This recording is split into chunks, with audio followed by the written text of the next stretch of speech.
కాలిన దెబ్బలకి tooth paste రాస్తూ ఉంటారు. కాలిన దెబ్బలకే కాదు కదా, ఏ దెబ్బలకి అసలు టూత్ పేస్ట్ రాయొద్దు అంటాను. ఎందుకు అని అంటే, సో టూత్ పేస్ట్లో మనకి మెంతాల్, పెప్పర్మెంట్, ఇంకా వైట్నింగ్ ఏజెంట్స్ ఇవన్నీ ఉంటాయి కదా.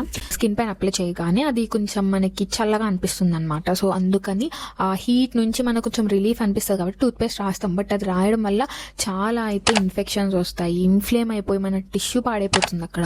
నార్మల్గా టూత్ పేస్ట్ హీట్ని ఇంకా డీపర్ లేయర్స్లో ట్రాప్ చేసేసి ఉంచుతుంది అనమాట. మా హెల్త్ కేర్ ప్రొఫెషనల్స్కి ఆ బర్న్ ఎంత అయ్యిందో, ఎంతవరకు కాలింది అని చెప్పేసి మాకు తెలీదు. అండ్ మీరు ఏం చేయాలి అని అంటే, కాలిన వెంటనే నార్మల్ వాటర్, అంటే మరి ఐస్ వాటర్ కాకుండా నార్మల్ వాటర్తో ట్యాప్ కింద ఫుల్గా క్లీన్గా వాష్ చేసుకొని డ్రై క్లాత్తో దానిపైన డ్యాప్ చేయండి. ఇంకా ఫేస్ మీద కానీ, జెనిటల్ ఏరియాస్లో కానీ, సెన్సిటివ్ పార్ట్స్ మీద ఎక్కడైనా బర్న్ అయితే ఖచ్చితంగా ఇమీడియట్గా డాక్టర్ దగ్గరికి వెళ్ళండి.